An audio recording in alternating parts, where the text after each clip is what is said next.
Your heart is pounding. Your palms are sweating. You checked your phone 4 times in the last minute. Nothing happened. There is no danger.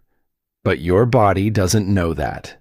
Somewhere behind your eyes, a small almond-shaped cluster of neurons just fired a warning signal. It doesn't know the difference between a predator in the grass and an unread email from your boss. It only knows one thing. Something feels wrong. Respond now. This is your amygdala, and it has been running the exact same threat detection program for roughly 200,000 years. The world changed. The program didn't. You are, biologically speaking, a Pleistocene animal living in a world your body was never built for. Every notification, every awkward silence, every flicker of social rejection gets processed by the same ancient circuitry that once decided whether your ancestor lived to see morning. Why does a text message left on read feel like a threat? Why does public speaking trigger the same physical response as an actual physical attack? The answer starts 300,000 years ago on the open grassland of the African savanna. Picture it. Tall grass, low visibility.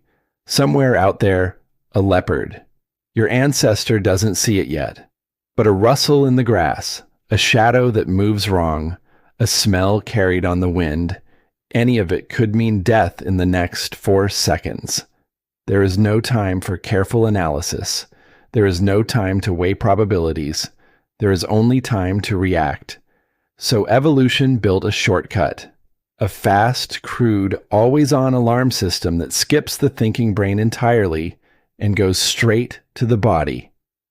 Neuroscientist Joseph Ledoux spent decades mapping exactly how this shortcut works. His research showed that a threat signal can reach the amygdala and trigger a full-body fear response before the conscious, thinking part of your brain even knows what it's looking at. Your body starts running before your mind finishes the sentence, "Is that a snake?"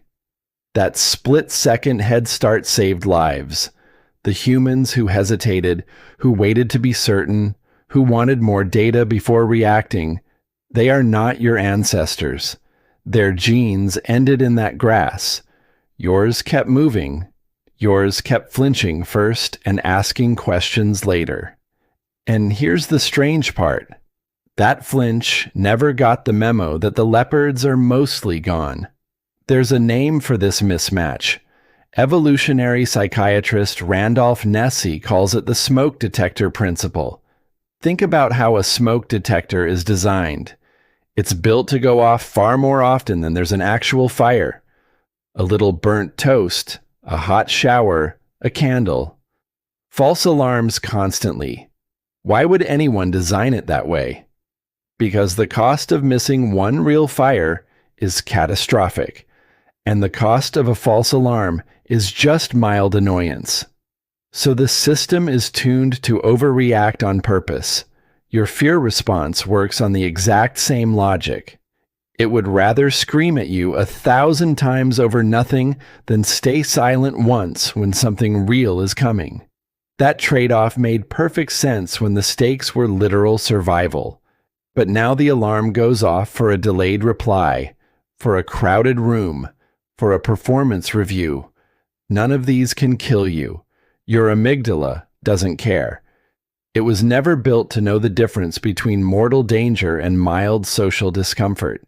It just knows a signal came in, and the safest bet, evolutionarily speaking, is to treat every signal as if it might be the leopard. Now here's where it gets even stranger. This threat detection system isn't just fast, it's selectively fast. It has favorites. In a series of now famous experiments, psychologists Arne Oman and Susan Minica tested how quickly people could spot different images hidden in a grid. Snakes and spiders, flowers and mushrooms. Across study after study, people picked out the snakes and spiders almost instantly, faster than they found the flowers. even when the flower images were just as visually distinct. Something in the human brain is pre-wired to snap toward specific ancient threats before conscious attention even engages. Why snakes? Why spiders? Because for millions of years, these were two of the most consistent, most lethal, most silent killers our primate ancestors faced. A leopard you might hear coming.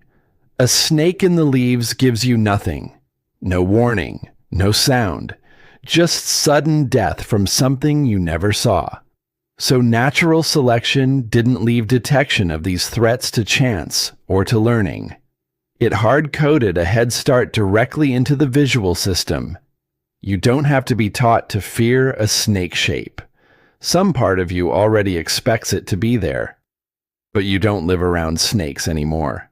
Most of you will never see a leopard, never step near a venomous spider's web, never need this ancient alarm for its original job. So what happens to a threat detection system that evolved for a world of predators when you drop it into a world of deadlines, group chats, and comment sections? It doesn't shut off. It just finds Ni,